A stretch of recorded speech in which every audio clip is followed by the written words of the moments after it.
Exercise 2.3 का question 15 क्या है, हमने क्या करना है, डेरिवेटिव फाइंड करना है with respect to the independent variable, और इंडिपेंडेंट वेरिएबल यहाँ पर क्या है, x। तो हमने क्या किया, अपने गिवन फंक्शन को y का नाम दे दिया, जैसे कि आप देख सकते हैं। फिर मैंने कुछ सिंप्लीफिकेशन की ताकि मैं जब डेरिवेटिव लूँ तो मेरे पास कोई ईजी फॉर्म आ जाए। तो मैंने क्या किया है कि एक्स स्क्वायर, एक्स को मैं लिख सकती हूँ एक्स स्क्वायर, क्योंकि यहाँ से एक्स स्क्वायर और अंडर रूट कैंसिल हो तो दोबारा क्या आ जाता है एक्स, ताकि ये सारी टर्म्स जो हैं वो अंडर रूट में आ जाएँ और मैं इनको पावर लिख सकूँ 1/2। तो मैंने सिंप्लीफिकेशन करके इस तरह लिख लिया, जैसे कि आप अपनी स्क्रीन पे देख सकते हैं। अब हम यहाँ पे क्या करते हैं, हमारे पास क्या आ जाएगा, हम यहाँ पे डेरिवेटिव लेते हैं। तो स्टार्ट करते हैं डेरिवेटिव लेना। सबसे पहले हम यहाँ पर क्या करेंगे, पावर रूल का इस्तेमाल करेंगे, क्योंकि हमारे पास पावर आ रही है। तो हम यहाँ करते हैं पावर रूल, क्या होती है, bring the power to the base, और फंक्शन को एज इट इज़ लिख लेते हैं जो भी है। पावर में से क्या करते हैं 1/2 -1 कर देते हैं। अब डेरिवेटिव लेंगे जो पावर के अंदर सारा फंक्शन होता है। ये स्टेप अक्सर बच्चे भूल जाते हैं कि डेरिवेटिव दोबारा नहीं लेते पावर के साथ, तो इस तरह आंसर गलत आ जाता है। तो हमने क्या करना है, डेरिवेटिव दोबारा लेना होता है, जो भी पावर के अंदर फंक्शन होता है उसका। इसको हम लिख लेते हैं। अगर मैं इसको सिंप्लीफाई कर लूँ फर्स्ट टर्म को, तो मेरे पास क्या रिजल्ट आ जाएगा,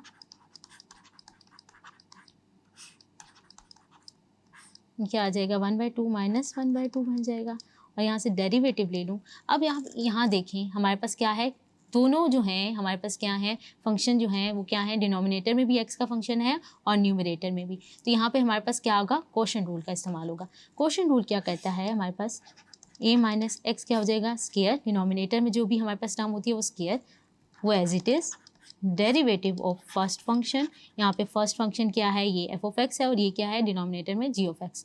तो डिनोमिनेटर में जो हमारे पास न्यूमरेटर में फंक्शन, उसका डेरिवेटिव लिख लेते हैं। क्वोशिएंट रूल में ऑर्डर मैटर करता है।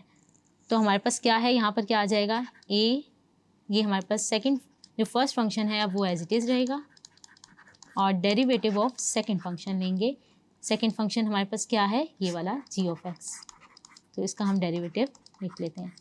सिंप्लीफिकेशन कर लेते हैं। यहाँ से अगर मैं ब्रैकेट ओपन कर लूँ तो ये क्या आ जाएगा, x² + x³ ओवर, अगर मैं ये रेसिप्रोकल करके लिख लूँ ताकि -1/2 जो हो वो क्या हो जाए, ओमिट हो जाए, तो मैं इसको इस तरह लिख सकती हूँ, x² + x³ की पावर 1/2। मैंने क्या किया, रेसिप्रोकल ले लिया, और तो पावर मेरे पास क्या होगी, पॉजिटिव। इसी तरह आप यहाँ पे हम डेरिवेटिव ले लेते हैं। यहाँ से डेरिवेटिव लेंगे तो हमारे पास क्या आ जाएगा, दोबारा क्या लगेगा, यहाँ पर प्रोडक्ट रूल लगेगा, क्योंकि x² है और साथ ही प्रोडक्ट है फंक्शन ऑफ x का। तो हमारे पास क्या है, यहाँ पे प्रोडक्ट रूल लगेगा, तो उसको अप्लाई कर लेते हैं। ये क्या आ जाएगा, 2x a + x। Product rule में मैटर नहीं करता आप फर्स्ट फंक्शन का डेरिवेटिव पहले लें या सेकंड फंक्शन का लें। तो मैं ले रही हूँ, अब मैंने यहाँ पे क्या है, 2x आ गया, a + x को अब मैंने ऐसे ही छोड़ दिया है। अब x² a ऐसे ही रहेगा, तो a + x का डेरिवेटिव क्या होगा, a का डेरिवेटिव 0 और x का क्या आ जाएगा 1। इस तरह मैंने लिख लिया। बाकी टर्म्स में ऐसे ही लिख लेती हूँ, इसको भी अंदर मल्टीप्लाई कर लेती हूँ। तो ये क्या आ जाएगा, भी इसको ऐसे ही लिख लेते हैं। a - x का डेरिवेटिव क्या होगा, a का डेरिवेटिव 0 और x का क्या आ जाएगा -1, क्योंकि माइनस है यहाँ पड़ा हुआ है। इसको हम लिख लेते हैं। तो अब हम क्या करते हैं, कुछ सिंप्लीफिकेशन कर लेते हैं। तो हमारे पास देख सकते हैं रिजल्ट क्या आ गया है।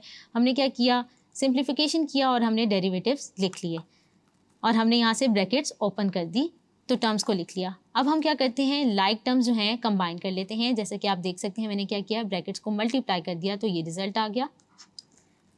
फिर हमारे पास क्या है, यहाँ पर हमने क्या किया, a - x को 1/2 अलग लिख दिया और इसको अलग लिख दिया, जैसे कि आप अपनी स्क्रीन पे देख सकते हैं। फिर हमारे पास यहाँ पे लाइक टर्म्स कौन सी हैं, उनको हमने कर लिया, आप देख सकते हैं, +ax² के साथ लाइक टर्म है +ax², ये ऐड होके क्या आ जाएगी 2।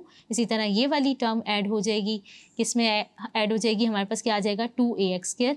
बाकी टर्म्स को भी हमने एज इट इज़ लिख लिया, -3x³ + x³ क्या आ जाएगा -2x³। ये हमने टर्म्स लिख ली, और अब हमने यहाँ पे क्या किया, x² को कॉमन ले लिया। x² को कॉमन ले लिया, तो अगर मैं यहाँ से क्या करूँ, ax² + x³ में से कॉमन निकालूँ x², तो मेरे पास क्या बच जाएगा, a + x और ये अंडर रूट में। तो आप देख सकते हैं, और फिर ये x² मैंने जो है क्या कर दिया, इसको x जो है वो बाहर आ गया। फिर हमने मज़ीद सिंप्लीफिकेशन कर ली, जिनके रिजल्ट्स को आप देख सकते हैं। यहाँ से हमने क्या किया, 2x को कॉमन ले लिया, 2x को कॉमन ले लिया तो ये टर्म्स बच गई। फिर हमारे पास क्या आ जाएंगी, अगर हम इसको जो है लिख सकते हैं a माइनस एक्स का हमारे पास क्या आ जाएगा होल स्क्वायर, और इसको मैंने a प्लस एक्स हमने क्या किया कंबाइन करके लिख दिया। फिर हमारे पास क्या आ गया, ये रिजल्ट आ गया। आप देख सकते हैं हमने derivative of a function find कर लिया। होप सो आपको ये समझ आया होगा। Thank you.